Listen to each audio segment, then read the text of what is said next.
नमस्कार मित्रांनो, गिटारच्या दुसऱ्या भागामध्ये स्वागत आहे। आज आपण गिटारच्या काही एक्सरसाइज आणि हँड मूवमेंट घेणार आहोत। तर सुरुवात करूया। हा आहे प्लेक्ट्रम।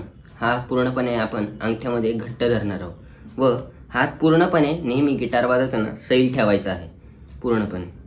आणि हा हात हे बोट हाताचं आपण इथं ठेवणार आहोत। इथं ठेवल्यावर ही पहिली जी तार आहे ती अशी,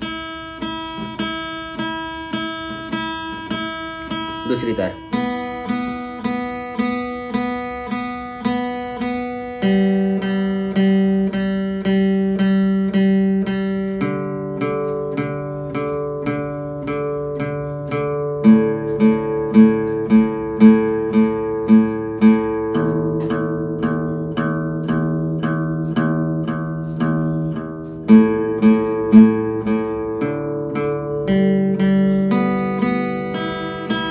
असं दररोज 15 मिनिटं तुम्ही केलं तर तुम्हाला आवाजाची पूर्णपणे ओळख होणार आहे, तारांची ओळख होणार आहे। यानंतर आपण आता पहिल्या एक्सरसाइजला आपण सुरुवात करूया।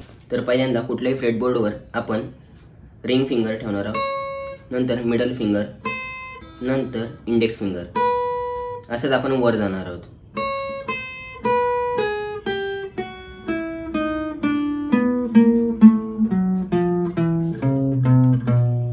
आणि असंच आपण खाली येणार आहोत। त्यावेळेस आपण इंडेक्स फिंगर यूज करणार आहोत।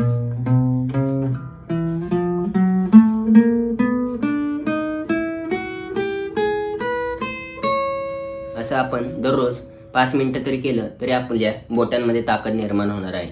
तर आपण आता दुसरी एक्सरसाइज करणार आहोत। कुठल्याही फ्रेटबोर्डवर आपण पहिल्यांदा रिंग फिंगर ठेवणार आहोत, परत वरच्या तारेला आपण इंडेक्स फिंगरने असं वाजवणार अपोजिट।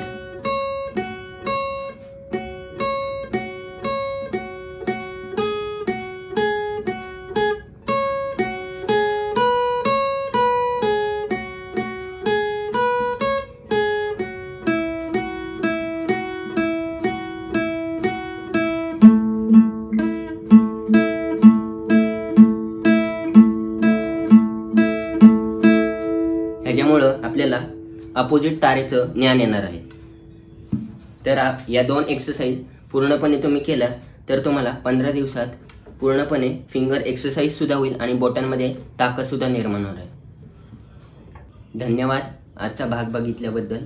आपण पुढच्या भागामध्ये गिटारच्या प्रत्येक नोट्सचं नाव आपण घेणार आहोत। हा पुढचा लेसन असणार आहे। धन्यवाद।